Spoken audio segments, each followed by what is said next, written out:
रोता है दिन रात, तो क्या करेंगे मेरी बहनचोद बाप। বাবা বাবা চুপ কর শান্তির ছেলে, আবার বাবা মারাচ্ছে কি রে চোদা আমার। আচ্ছা তোর বাপ কি কিছু করেছে নাকি? বাপ? কে আমার বাপ?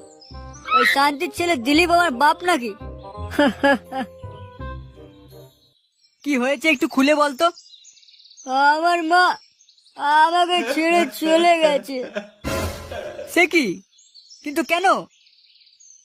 আমার শুরু বাচ্চা বাপটা মায়ের সঙ্গে ঝামেলা করছিল, তাই মা রাগ করে বাড়ি থেকে বেরিয়ে চলে গেছে, বলেছে আর আমাদের বাড়ি ফিরে আসবে না। আমি মাকে ছেড়ে কি করে থাকবো? আমি কি করে থাকবো? মন খারাপ করিস না কেলে, সব ঠিক হয়ে যাবে। হাই এখানে বস।